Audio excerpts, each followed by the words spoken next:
All right, so the subject tonight is wholesaling. Wholesaling in 2026, not wholesaling back in 2020, not wholesaling back in 2018. How you do wholesaling today. Now this is public education. This is not consulting, so you need to be able to take this public knowledge and utilize it for your best use in your particular business. So that is the disclaimer, okay? I'd love to be able to help you out with this more on one-on-one. So you have my contact information. Feel free to reach out to me. Before we begin, so I can tailor the presentation to the folks that's in the room, raise your hand if you've ever done a wholesale deal. Okay, great. So we're teaching wholesaling tonight. I'm assuming that some of you may be interested in wholesaling if you like what you hear tonight. Raise your hand if you think you might want to do some wholesaling. Okay, now put your hand down. Raise your hand if you have no idea what this subject matter is about. Okay, well at least you've heard the word, so that's kind of good. All right, that's kind of good. So tonight, I can breeze through this. However, I need for you to respond because I don't want to belabor the presentation, but yet I don't want to go too fast either. So this is a conversation, and there is no wrong answer. This is a conversation. You're simply telling me what you think or what you'd like to know more about. So feel free to interrupt, raise your hand as I'm going through this. Otherwise, I'll kind of go through it because I don't want to bore anybody in the room who's done this before. Is that fair? Is that fair? Okay, at least you're here. That's good. So here's the agenda. We're going to talk about why in the world would somebody want to do wholesaling. I'm going to give you a little bit of background. I got my first training. I went full-time 7 years ago. I got some training on real estate investing. It's a story how I got here. But I got some training in real estate investing, learned about flipping, and that's where it started. My first deal was a flip. And you know what wholesaling was. And even when I heard about it, I didn't want to do it. Then I kind of fell in love with buy and hold. Buy and hold is great for building wealth. It doesn't help you a whole lot today. Doesn't help you a whole lot today, but it's going to help you a whole lot tomorrow. So now what I do is I gather the money through wholesaling and flipping in order to put more money into buy and hold. So I'm using these together. Some helps today, some helps tomorrow. So I'm kind of utilizing both. I think wholesaling is an excellent way to earn money to be able to put into long-term real estate. Because long-term is going to help you. It's going to help you.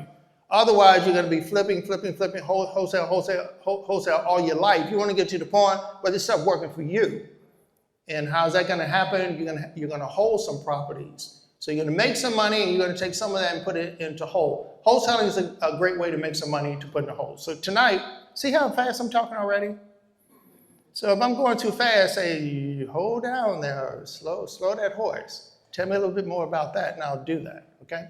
So the agenda is the benefits. Why would anyone want to do wholesaling? Because when I first saw this, I said, ooh, I don't like it. Frankly, I love it today.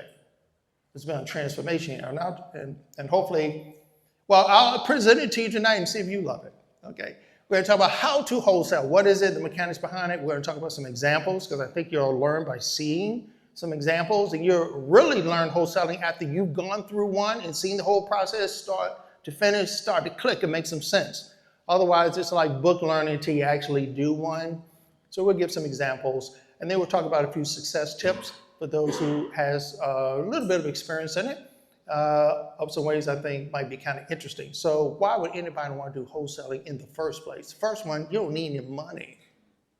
It requires no money. You can literally start real estate investing with no money. You're going to do a fix and flip, you're going to need some money. You're going to do buy and hold, buy some property, you're going to need some money. This one does not require any money whatsoever. It would be nice to have some money, but none is required. None is required. So it says low capital required. Actually, it's no capital is required.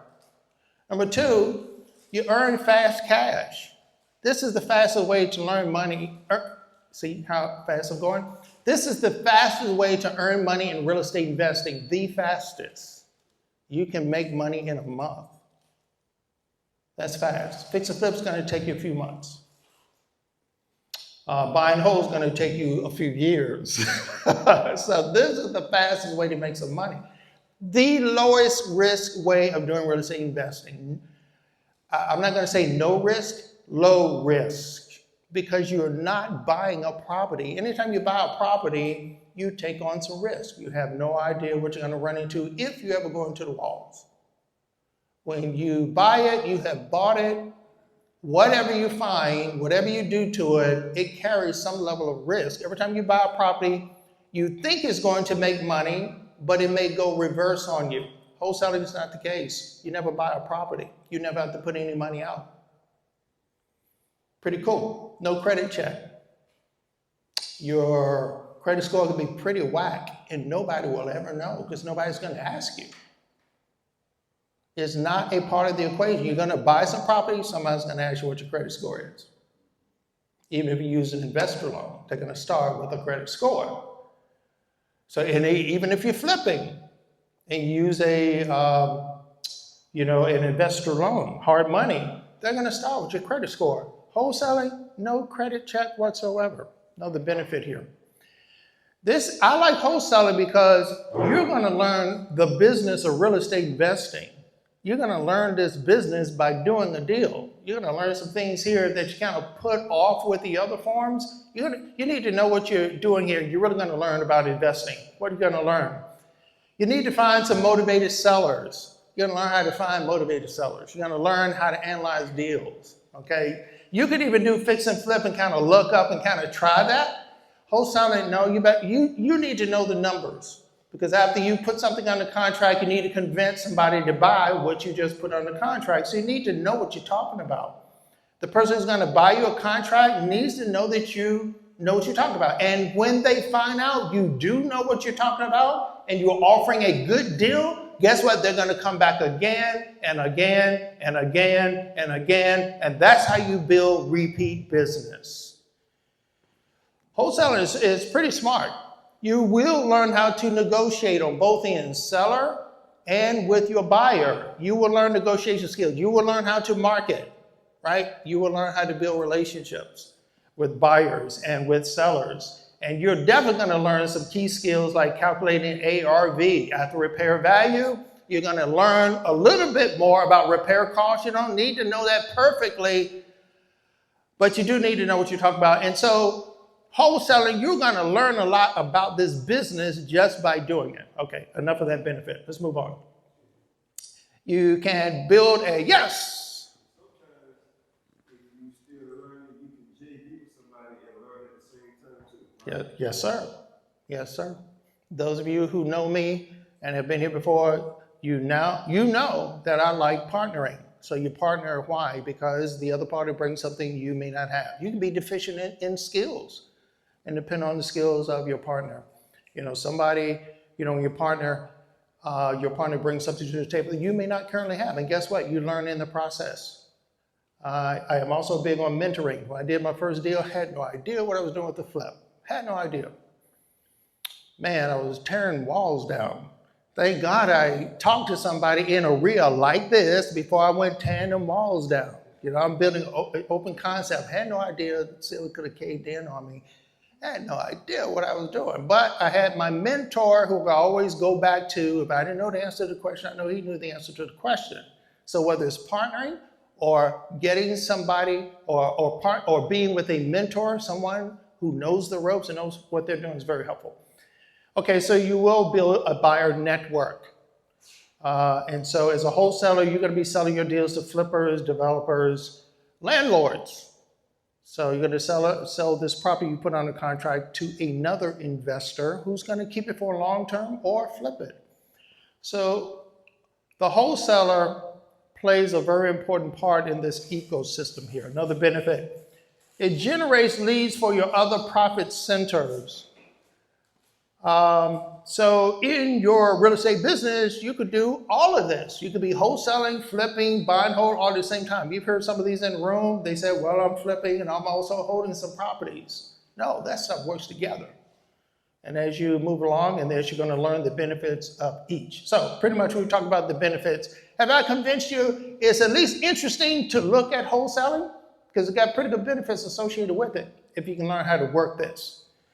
Okay, so now let's talk about, go to the agenda here. Let's talk about how do you do wholesaling? What is it? How do you do wholesaling? Okay, how do you do wholesaling? And again, if I'm going too fast, say halt Or if you have some commentary like Tabari, stop. We'll slow down because this is a learning environment and we're not here just to learn. We're here to implement what we're learning.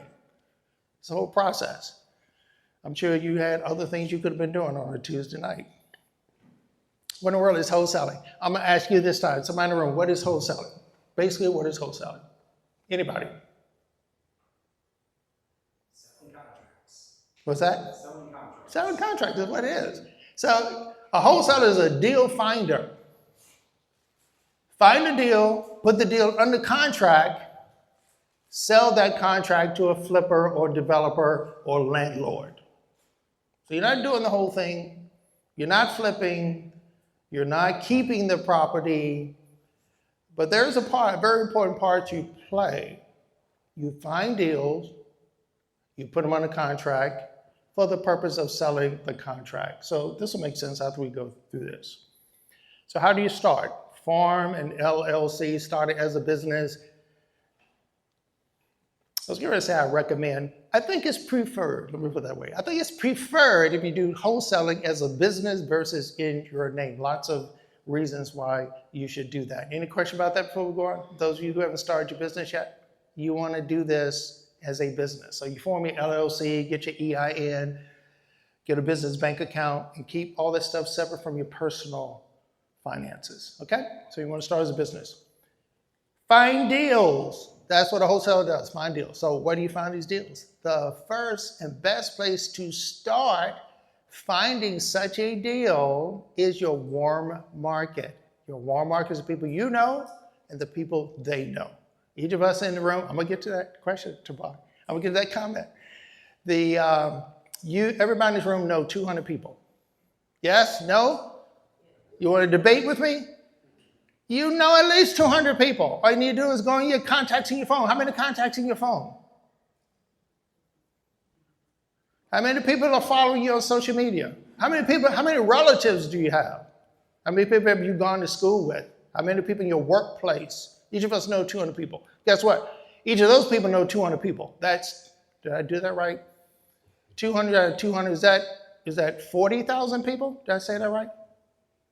You have access to 40,000 people. That's a lot of people. In any group of 40,000 people in America, somebody knows somebody who has a property they want to sell. That's what you're trying to find. So the first and best place to find your first deal, and most of you in the room haven't done a wholesale deal, is your warm market. Warm market is people you know. Eventually, and you don't want to rush through that too, go through all those people that you know, take your time and find prospects. Find prospects.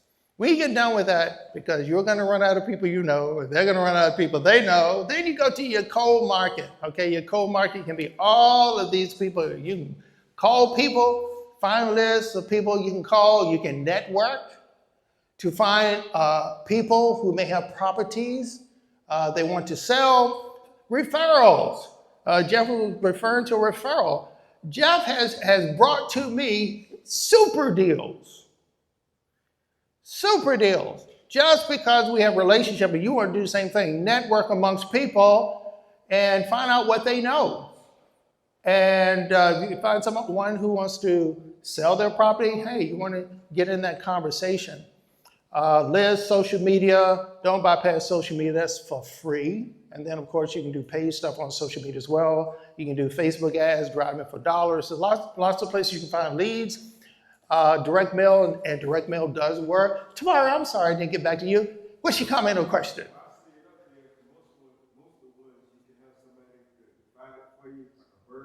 Yes.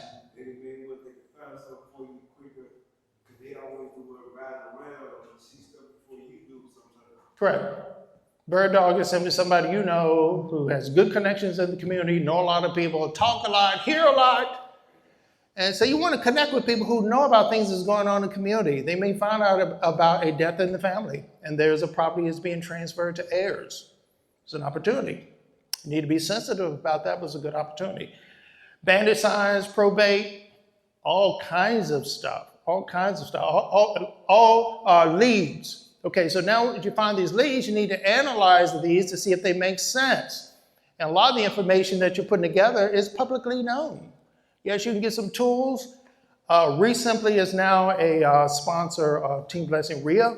I spent all last year putting together my system to organize and push forward my leads. And I built this whole system together and didn't even realize there was a system already built to do that.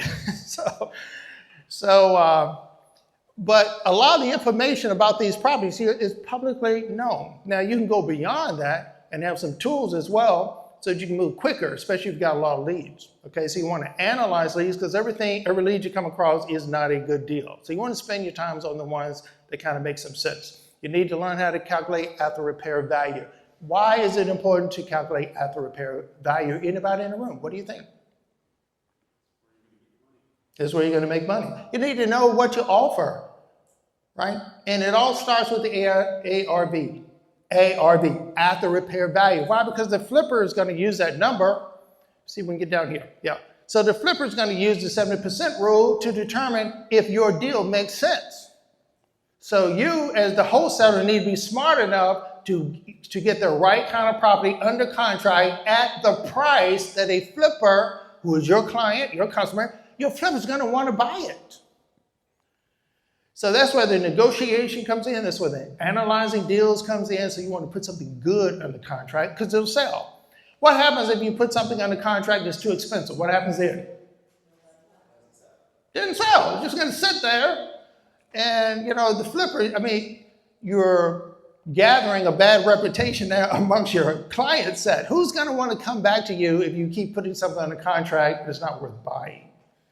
So you want to be good at analyzing the deals. It all starts with the ARV. So you take the after repair value. The after repair value is what a flipper would charge on the MLS. Hire somebody like Chris. That's the price that he will put on the MLS for a renovated home. Okay, so it's like top dollar you're going to get for it. You take 70% of that. You come up with the repair costs. Estimate what the repair costs are. Run this, and that's the number what a flipper would buy it at, $180,000. So if the flipper is going to sell it at $300,000, repairs of $30,000, then the flipper is going to buy it at $180, not $190, not $200, not $210, not $230. So the wholesaler needs to be smart enough to get that under contract to a point where the flipper is going to buy it. Does that make sense? Okay, let's keep going. And so you want to make some money too, right? Or you're in this as a hobby. Are you in this to help flippers, developers? And be of no good for yourself? You're doing this because you have a kind heart. No, you want to make some money at this. So you're going to take your wholesale fee out. How do you determine what the wholesale fee is? How much you want to reap? What else? What you can negotiate with the seller. What you can negotiate to? How do you determine the wholesale fee? Pretty much what the market would bear.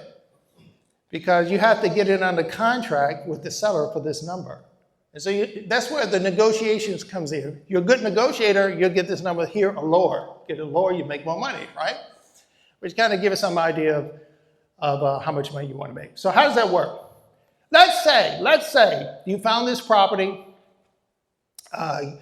You know that a flipper will buy this at $180,000. You're ready to go and negotiate with the seller. Let's say the seller has inherited the property. They don't really want the property. They would like the money though. Why wouldn't they want the property? Got to pay property taxes on it. It probably needs repairs. They don't know how to be a landlord. They don't want to deal with tenants and toilets. Most people don't want to deal with that. The parent who passed away and passed on the property wanted to be a blessing. Well, a property isn't always a blessing. So the person who inherited said, wow, is there anybody out there who would like to buy this property? And wholesalers will raise their hand. Yes, I'd love to buy this property. So what do? You put on a contract, agreed upon price, then you make sure you're dealing with the person who's actually on title. Because the only person who can sell this property is the person legally who owns it, person on title, okay? You're gonna put your LLC name on the contract, the address and legal description. You're gonna put a small amount of earnest money down. You're not going to put $2,000, $3,000, $4,000, $5,000 down. Because remember we said it doesn't require any money to be a wholesaler. Remember I said that? Well, it might take $100, Might take $10. Some people will write these contracts at $10. At least go to $100, okay? And then you want to write in here the title company that you're going to use to kind of close with, okay? Estimated settlement date, contingency clause. Why do you want a contingency clause in there? In case the deal go bad, why do you want a contingency clause in your contract with the seller? Let's make sure we understand what we're doing. We're going to make the difference in price between what we put this property under contract for with the seller, and then we turn around and sell this contract to a flipper, which is going to be a higher price. And the difference between the two is our wholesale fee or assignment fee. We'll talk about how much that can be in just another slide or two. Why do you want a contingency clause in your contract with the seller? Do you actually want to buy this house? So you're going to have a contract that says, I want to buy this or assign it. So the clause that's very important in your contract says, I want to buy this property or assign it. And as a wholesaler, you're going to always assign. But that's the privilege you have. You can buy it and keep it. You can buy it and flip it. You have the option. Yes, DeBart.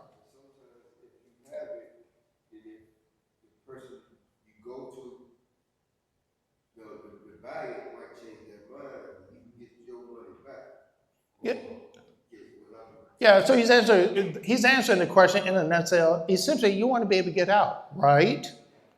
For whatever happens, you want to be able to get out. So you put some contingency in there. 7 days, 14 days, 21 days, whatever. You want to put some time in there, and you're going to call that an inspection period. It's really your contingency clause, because if you can't find a buyer in time, so this doesn't go on forever. You're on a time limit. Once you put this under contract, the clock's ticking, so you need to go and find a buyer if you don't already have one. We'll talk about buyers in just a moment. So you want your contingency clause in there because you want to be able to get out. Do you want to buy this property as a wholesaler? Yes, no? No, you don't. You want to put the deal under contract and then sell the contract to a flipper. Why? Because the flipper is going to come with a boatload of money from the hard money lender, right? You as a wholesaler, you don't need to deal in money. You don't need money. Yes? If I want to mention to somebody who may not know, why are you saying sell the contract, not sell the house? Okay, cool. Because you can only sell something that you own, and you're never going to own the property. Is that clear? As a wholesaler, you're never buying the property. You're putting the property under contract to purchase it or assign it. And as a wholesaler, you're always going to assign this contract to a flipper who's going to buy. It'll make a little bit more sense in a couple of slides. Okay, so, and then you want signatures at the bottom, signatures of the title owners. So you want to make sure you're dealing with the right people who own the house. Because if you're dealing with someone who doesn't own the house, you wasted a lot of time. Okay, and then you need a buyer's list. Yes, Sparky. Yeah, you make it up. No, seriously. You want to, you go to the internet, you go to Google. You want to have a good contract you present to the seller. Literally, you're going to have two contracts. We haven't gotten that slide yet, but you're going to have two contracts. A contract with the seller. You're going to have a contract with the new buyer that you're going to find once you get on the contract. All right? And the money you make will be the difference in price between the two. And the title company will handle that. You're way ahead of me. I must be going too slow. So, you want a list of buyers because, like I said, you've got a small period of time, a week, 2 weeks, 3 weeks, to sell this contract. You don't have forever to sell this thing. All right? So, you need a network of buyers. A network of buyers when you're brand new, you have to build that list. You come into rooms like this, you find people with money, you find flippers. There are flippers in this room. So as a wholesaler, you want to know who the flippers are. And say, when I find a deal like this, I'd love to be able to get in front of your face so that you can buy this thing. Or you can work with someone else who already has a list of buyers. So like I said, you only have a short period of time to sell this contract. Selling the contract. All right, so we've got this on the contract so far, okay, with the seller. Oh, you're with me so far? We've got this under contract with the seller. We have a contingency period of, let's say 10 business days, which is really 2 weeks. You need to find yourself a buyer or you're going to back out. You don't like backing out, but you do have the option to do that. All right, so you're going to assign this contract once you find a buyer. Let's say you found a buyer. Let's say Jeff, he's a fix and flipper. So you're going to sell this deal to Jeff for a higher amount than what you put it on the contract with the seller, because that's how you're going to make your money. So you're going to sign the contract here with the sales contract, and then there's going to be a flipper rehabber over here, which you've already created an assignment contract with the flipper. That's an assignment contract. So there are 2 different contracts here. And what you're going to do is send these contracts to your title company or real estate attorney. All title companies can't handle this. I usually go to a real estate investor. So you've got the rehabber over here who's going to come with a boatload of money because he or she is going to go to the hard money lender. And the hard money lender has already done the analysis, worked with this person before. They're going to sort of borrow this money here and then pay it back later with interest. So the hard money lender is interested in getting the money out here to the rehabber. The contracts are already at the title company, and the title company is going to split up the proceeds to the seller and to you. So most of the money is going to go to the seller, but you're going to make this assignment fee here from the title company, and you make your money on the day of settlement, not the day when the flipper gets through with this property, because that's going to be months down the road. Do you want to get your money now, or you want to get your money later? Come on, as a wholesaler, you want to get your money now, or you want to get later? That's the beautiful thing about wholesaling. You get your money at settlement. You don't even care what goes on with the flipper anymore. He can lose money. He can make money. You're out of the equation. All of your risk has been released now over to the rehabber. That's why I said this is the least risk form of real estate investing. Short-term deal, done, I'm out. I'm working on the next deal. Yes.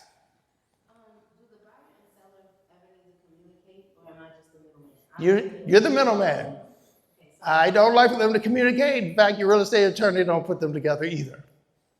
Yeah, they never talk. Yeah, I know back in the day, they used to put buyer and seller at the same table. I don't do that anymore. The conflicts can come up. They can argue with each other, talk about how bad the property is, or you need to fix it. No, don't do that. Excuse me? Could get mad at me. Yeah, and here's the cool thing. At settlement, you don't even need to show up at settlement. Who needs to show up? The rehabber who's buying it and the seller. You've already sent the contract. You're out of the equation. There's nothing else for you to sign. So you don't even need to go to settlement. Title company is going to wire to you your assignment fee on settlement day. Once they settle, isn't that a sweet thing? Those who have done this before, isn't that sweet? On settlement day, they just wire you some money. Woo, that's nice. That's nice. You're done. You're done. It was quick, fast, done. I love it. Everybody's happy too.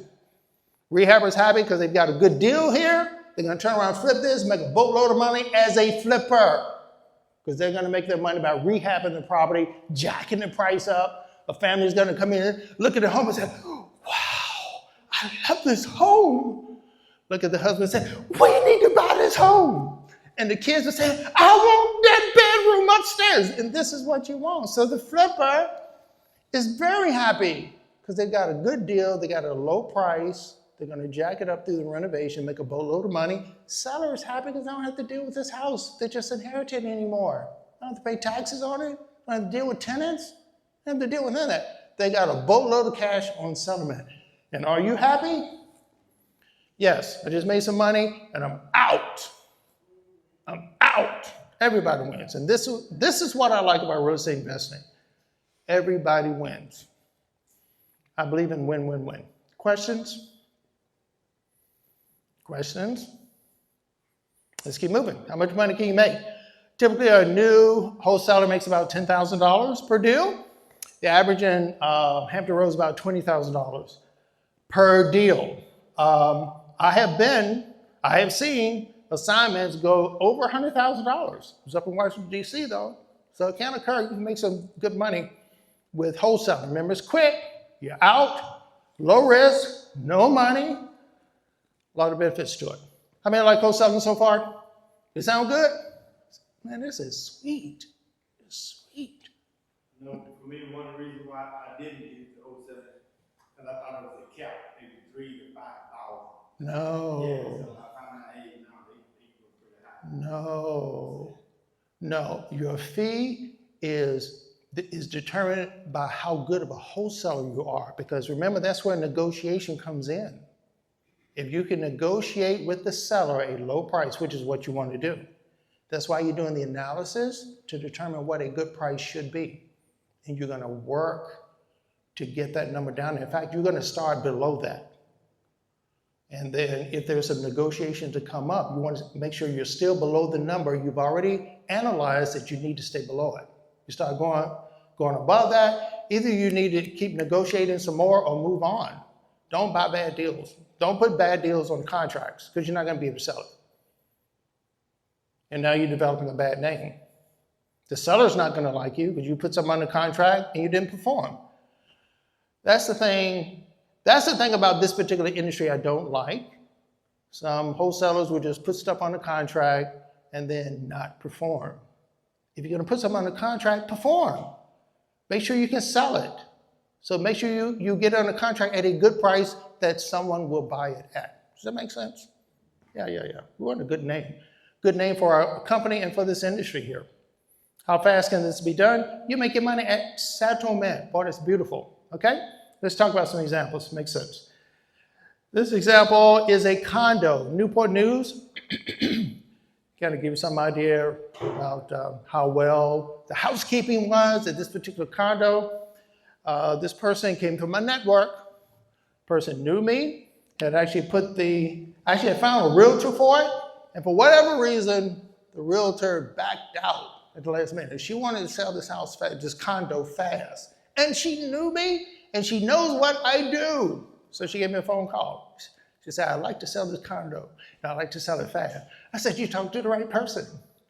And so we went to work on this thing, right? And so I did the analysis. It was a 2-bedroom, 1.5 bath, just 1,100 square feet, small place. Newport News, built in 1978. It's livable, it's occupied.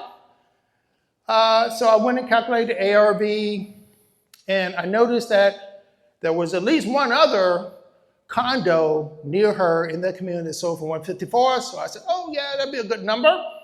And I kind of estimated after seeing the property, I estimated repairs to be somewhere around $20,000 to get it, looking nice enough to sell it. So I said about $20,000 repairs to be able to sell it on the MLS. It wasn't bad, but she just didn't take good care of the place. And so I went and calculated with the 70% rule, kind of some idea what a flipper would buy this condo at. So they buy it at somewhere around $88,000 or so. And of course, I want to make some money too. So I went over there and I put it on the contract at a number that would be below that so I could make a wholesale fee. Okay, got the contract ratified. Remember, she's a motivated seller, wants to sell fast. There are not a lot of people like this. Most people go to Chris and say, put this on the market, and they're willing to wait. She gave me some reasons why she didn't want to wait. I'm not going to question, why she wants to sell this fast. I just want to help her out. I'm the route to follow if you want to sell it fast. Okay, so I put it on the contract. I originally put it on the contract. I originally put it on the contract with $70,000.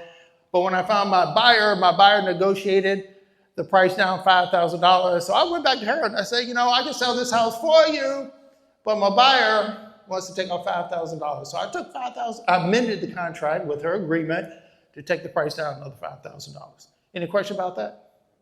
Am I unethical for doing that? No, I'm not. I'm a negotiator. I'm trying to make some money. This is a business. It's not a hobby. It's a business, not a hobby. Okay? So I got on the contract. This was over Christmas. This was like a day before Christmas. I was in New York City when she called me and said, hey, I want to sell this house fast. Yes, I can do it. I'm in New York City. How am I going to sell this house fast? I know people. I tell you, I partner, right? So I called up. one of the persons, I partner with her, I say, hey, I got a deal here, can you do this for me? So she did the physical part that I couldn't do because I wasn't here, I was in New York City. I was with my family, celebrating Christmas. And she wanted to sell her condo. Fine, we'll sell the condo, okay? So, got her in the contract, but now I need to market it, right? I need to find a buyer, right? So I got her on the phone, I talked to some buyers I know to see if they'd be interested in this. I found 3 people interested in it, set up an open house. Again, I'm in New York City. So I had my partner do the open house, sent all the materials down, gave her guidance, and she did the open house. And those 3 people came. And so at the open house, people came in, take a look at the house, because you're not going to buy something you haven't seen it. They need to see what the house looks like. And this was a flipper who looked at this. And so I had gotten back. This is after Christmas. So I came back and put the flipper under contract with the assignment contract. So my partner put together the contract with the seller, okay? And pretty much again, I'm assigning the original sales contract from me to the rehabber, this new flipper who wanted to buy the property, okay? And then of course his settlement, the flipper is gonna bring money, and the flipper bought this cash. So the flipper has been waiting to find the best flip. And so she found a flip, and she gave it cash. Didn't even need hard money. So it's pretty easy, pretty fast. Didn't need to go to anybody else. So she already had the money for it, brought it to the top. What did I just do? Okay. So she brought the cash to the title company, really a real estate investor. Title company took care of all that stuff at selling. Guess what? My rehabber was happy, got a good deal. Guess what? My seller was happy. Was my seller happy? She said she wanted to sell it fast. Literally, she wanted to sell it. She gave me a date. She said, I want to sell this by January 10th or something like that. And she just approached me the day before Christmas. I can't tell you why people do what they do. I don't judge. I just have about. So she wanted to do this. We got it done, boy. We got it done. So how much profit? Usually 10 to 20. How much profit I make on this one here? This is the actual HUD that went through. I had the names of the seller and the buyer. Remember, I had it on contract for 65, and part of this 18,000 is what the seller of cost. Part of the 18,000 is a cost to the seller. It costs to the buyer. Buyer pays the fees associated with this. So the seller got the 65 out, and so I actually put on a contract for 85 with the buyer. And pretty much how this happened is this, again, this is the day before Christmas. Day before, this is Christmas. So when we got this on the contract, I had to write the EMD for $5,000, not $100. Why am I taking $5,000 as the EMD? Earnest money deposit is still taking $100. Somebody tell me. Sell it faster? Somebody else. What do you think? Incentivize the buyer not to release. What's that? Incentivize the buyer not to release. Absolutely. Who's going to back out of a deal and they got $5,000 on the line? I can back out easy because it's only $100, right? So we want to make it easier on ourselves. I want to make it hard on somebody to walk away from this. So the buyer, the guy that he put money into it. Yeah. It's really good. Yeah. So normally the EMD goes to the title company, real estate attorney. I use Jenny Cologne. She shuts down. She shuts down between Christmas and New Year's. So I had her write the EMD to Prosperity One. And I made Jenny aware of this. I need to make sure there's good money, not fake money, money that bounces. Okay, I want to make sure it's real money. And so as settlement, I got an additional $15,000. So you put those together, wholesale fee was $20,000. Because that's what I aim for. A typical wholesale, I'm looking for $20,000. Yes. Is that a question? No. Okay. All right. So on this deal, we made $20,000. Here's the timeline. I got the lead on the 22nd of December. This is this past December. Met the owner. I didn't meet the owner. My partner met the owner. I knew the owner, but didn't meet her this time because I was out of town. Send the contract, e-signature, get that done, sign the next day, all right? Then I got my seller. Okay, so the seller's on the contract the same day. Send the contract. She signed it the same day. That's good. Sometimes sellers want to sit there and think about it. Am I making the right decision here? Wait 5 days and all that? No, she was motivated. Signed the same day. And so I got my buyer under contract December the 31st. So we're talking about New Year's right here. The longest time it took here was settlement. As a condos take a little longer for one, and then my real estate attorney is very thorough, but it tends to take a little longer with my real estate attorney. I love her, but she takes a little longer. So the longest part of this was just closing this thing out. Good deal or what? Was it quick? How would you like to make $20,000 in just a few days and then just waiting on settlement? Is that good or what? You can't do that in any other form of real estate investing. Let me tie my shoe up, because I don't want to trip. Questions, comments? Yeah, one question. Yeah. When your buyer, investor, do they know what your assignment fee is when you're signing the contract? That's a good question. Actually, she did. Actually, my buyer did. My buyer knew that my wholesale fee was $20,000. Didn't care. Yeah, because we like that because some investors and some I know, they back out of the deal because they didn't want to pay the assignment fee. They're not, they're concerned with what they paying somebody else versus the bottom line. You know? Yeah. The flippers I deal with, they just want to make sure it's a good deal for them, because they're going to turn around and make a boatload of money because they're still taking it up. I'm going to show you an example in here where I thought I was getting a good deal, and I turned around and look at what the flipper got. Wow.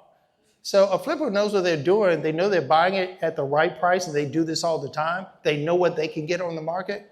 They'll pay whatever you offer as long as it meets the 70% rule. First of all, the 70% rule is hard to do nowadays. Have you noticed that? That's why some flippers will take the 75% rule. It's hard to get the 70% rule. So if I can offer a flipper something at the 70% rule, you think they're going to take it? The answer is yes. There was a question over here. I don't have to. This particular assignment, I did. I put it on there. I put it in my assignment contract. You can't hide that. I just put it in there. And my buyer didn't have a problem with it. Okay? So the assignment fee was $20,000. I spent about 12 hours of work on it between me and my partner. That's $1,600 an hour. Where else can you make $1,600 an hour? Wholesaling can be good money. Any questions? Let me go through another one. Here's a second example. This was over on Salem Road. This is the one I think that you told me about. Yeah, so just looking at the property here. This one, actually, I was planning on keeping it and flipping it until I saw this. And then, it was some problems with the floor. Kind of wet. Had been some water damage here. The problem was, and I don't mind buying properties with a problem with the foundation if my foundation contractors can get to it and quote me well. Problem was, it was insulation on the house, and both of my foundation contractors says, I can't give you a quote until you get rid of the insulation. I didn't want to spend the cost for it, and I kind of weighed whether I really wanted to do that, spend money to remove the insulation under there so they can give me a quote, which I'm not sure what it is yet. And I just changed my mind. I said, okay, I'm not going to flip it. I'll sell this thing. I'll wholesale it, because that's what I'm doing. I'm selling the deal. So I went through the analysis, just like I always do, calculated ARV. This is my ARV calculator. So I came up with ARV is 279. Hang on to that number. I have learned to be conservative with my numbers. You know why? Because on one of my deals, I remember, this was a property that I was going to flip, and I couldn't sell it because the ARV that I wanted, I pushed that number way too high. This was in my early years. I'm still learning. I could not sell it, so I ended up keeping that house. I said, I'll never do that again. So right now, I'm pretty conservative.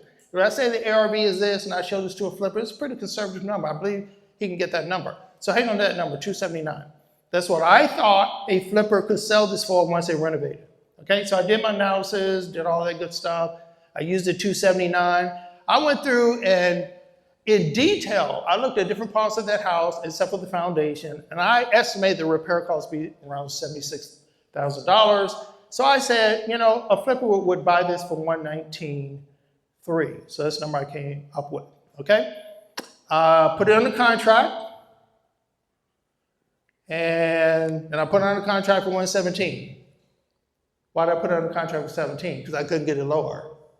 I could not get the seller to go any lower than that. And so rather than just push the deal away, I took a chance and said, yeah, let's put it under contract for $117,000. That's as low as the seller would go, okay?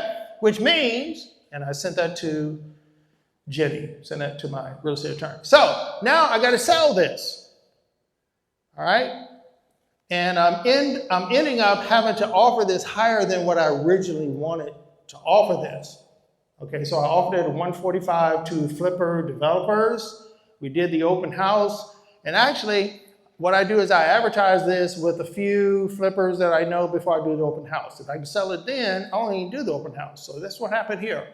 One of my flipper friends said, yeah, I want the house because he's targeting this part of Virginia Beach and he knows he can sell this house, does this all the time. So he was able to give me my number at $145,000. I'm happy, right? I'm happy because I'm going to make an assignment fee on this.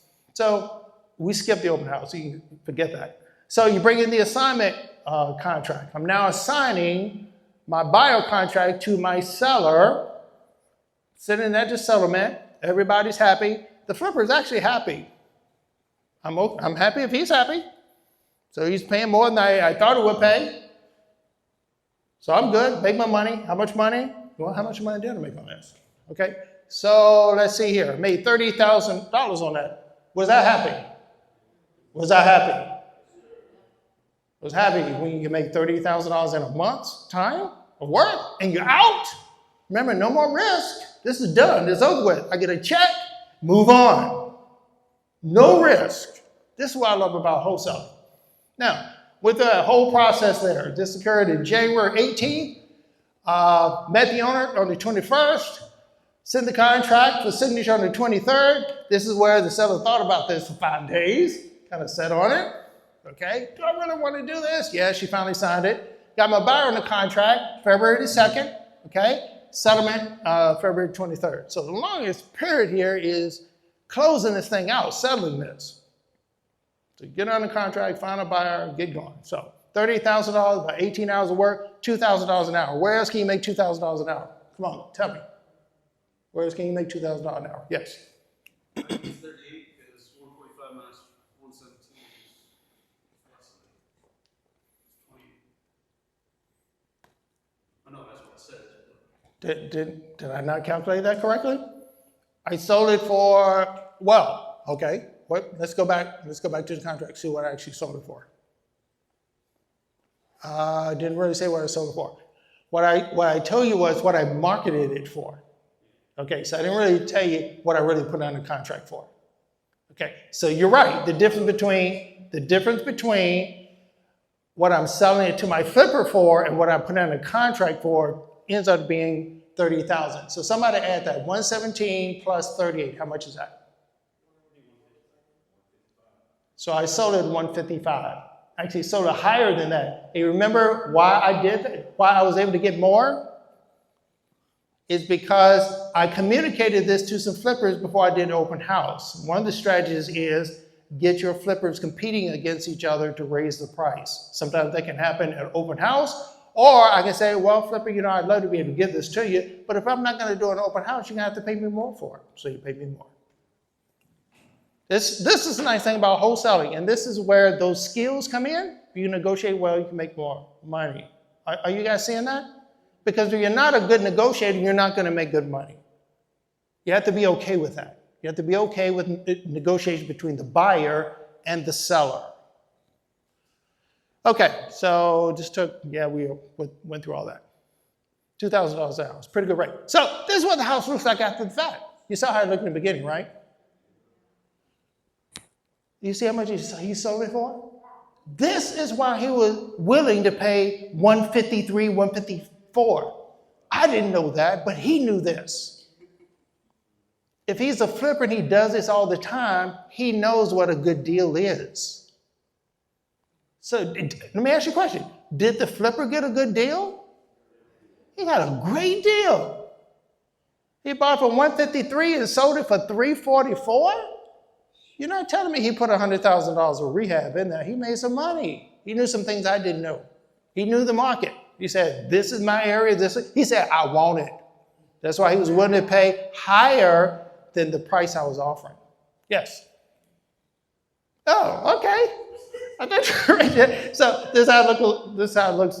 Just one of the screens on the inside. So he's a rehabber. Does this all the time. So a rehabber is looking for good wholesalers to present good deals to them because they're going to make their money. Does that make sense?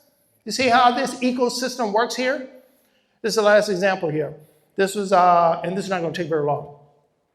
This was a case where I found the lead on this, went and talked to the seller. The seller said, I'm not taking less than $210,000 for it, okay? I'm not giving him $210,000. I've done my analysis. I want to get him down somewhere between 180, something like that.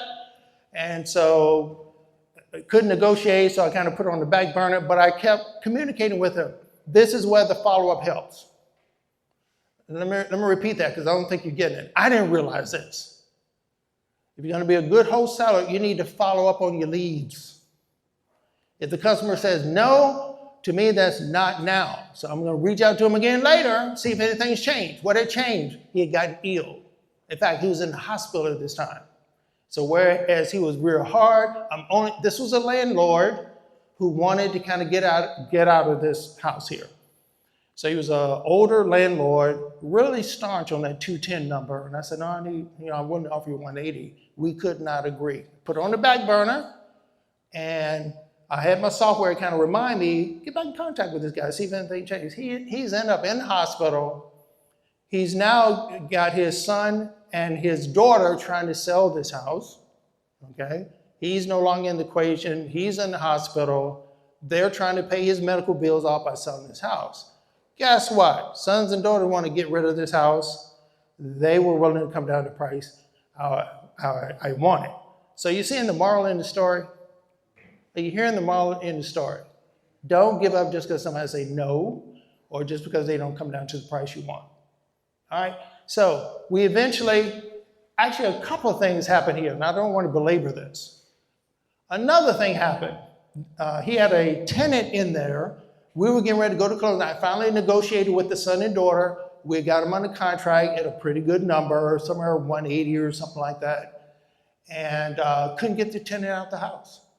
I had already sold the contract. I had a flipper who wanted to start on it because the flipper, they buy the house and they start on the house the next day.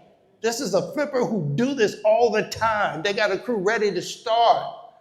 He couldn't get the tenant out the house.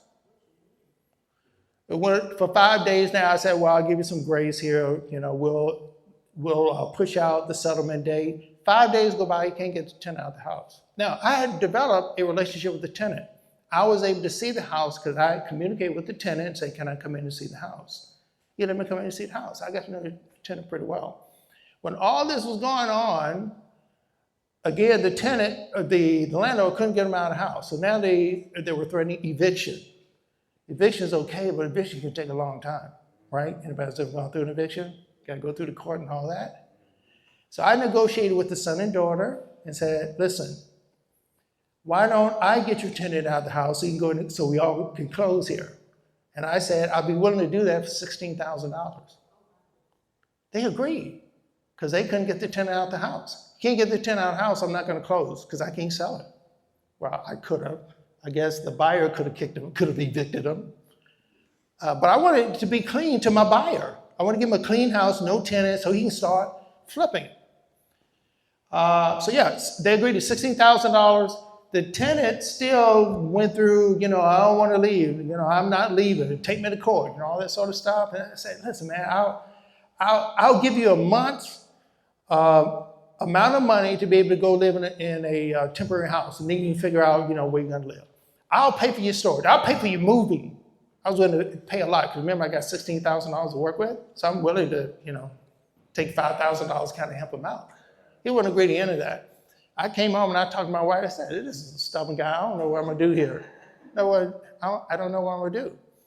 And I came back later and he was willing to move. He was willing to move. He got his own truck.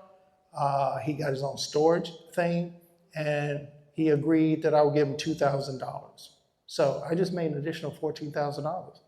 This will be a wholesale deal, right? I'm making more money. So what's the moral of the story there? What's the moral of the story? This is not just wholesaling. You want to put everything in here to kind of maximize your money. So I eventually got this under contract for $160 with the seller. We signed it for $200,000 and I made a fee of $40,000. I was happy. Would you be happy? Yeah, I'd be really happy. Okay. So like we said, I even have mentees who do this and they make at least $10,000 per deal on. I got one mentee who made a deal for $40,000, like a pro. This is not too hard to do. Now, having said all that, I'm not saying this is easy either. I'm not saying this is easy peasy. You learn the skills, you practice skills, and you work the skills. Yes? Yes. The point of this slide is you can do it too. That's the point of that slide. Okay, success tips. We're getting ready to close out now. So do you know how wholesaling works now? I've gone through 3 examples. You know how? Okay, great. All right, so like I said, for new wholesalers, may I encourage you to exploit your warm market because that's where your first deal will come from usually. My first deal came from my warm market. Big believer in that. Sometimes I do training and I run across students who don't want to let anybody else know they're doing real estate investing. I don't understand that, but some people don't want to tell other people what they're doing. I don't understand that. But you need to exploit your warm market. Partner if you need to complete some deals, if you need some additional help. Like if you don't have any buyers, go ahead and partner with somebody who has buyers. You may want to consider using VAs because if you're doing a lot of cold calling, Americans don't like cold calling. Does anybody in the room like cold calling? I did run across one student who liked cold calling. Do you know what cold calling is? Okay, do you know what VA is? Virtual assistant. You can hire people to make calls for you. How many in the room has done cold calls? Raise your hand. Do you love it? You grow to accept it and you grow to like it when you have some wins. But when you first start off, you get a lot of rejection. And Americans don't like rejections. So a lot of us will get a VA to make all those phone calls to find the prospects, and then you work on the prospects. Okay? Let's see what else. And invest in your business. Invest in your business, because this doesn't just happen. Once you get your first deal here, invest some money into it, okay? You can also scale this. This is not just for a solopreneur. You want to get to the point where you can consider getting to the point where you have VAs cold calling or texting for you. You can have even a VA to put your leads together for your 1 or 2 or 3 VAs to make those cold calls. You can even have an acquisition manager. That's the person who's working on finding the deal and closing the first deal with the seller. You can even have someone, a disposition manager, who can work on selling this to a buyer, who works with buyers. As soon as you get someone under contract, you got to sell it, okay? So you can expand this thing. You can even use AI. I use AI now for my incoming calls. This stuff is so good now today and so inexpensive today. You can have AI answer the phone calls that come back to your company. Did you realize that? You can do that for like $15 a month. Did you know that? It's not even expensive anymore, and it's pretty good technology. Now, we're not there yet on an inexpensive scale for AI to call out, but calling in is here today.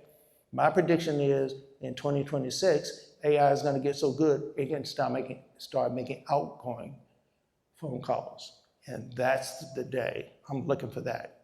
Does that make sense? All right. And this is a gateway to larger deals. Once you've done some of this, you get the experience to go into fix and flips. And you get experience going in, owning properties. And you get experience where you feel like, wow, I can take on an apartment now. So, it doesn't come overnight, but it's like a gateway to some bigger deals. All right, so that's it. Does that make sense? Any final questions? This is your last opportunity to ask questions about wholesaling. Have any questions? Okay, who's ready to go out and do some wholesaling? Yeah! That's good. That's good.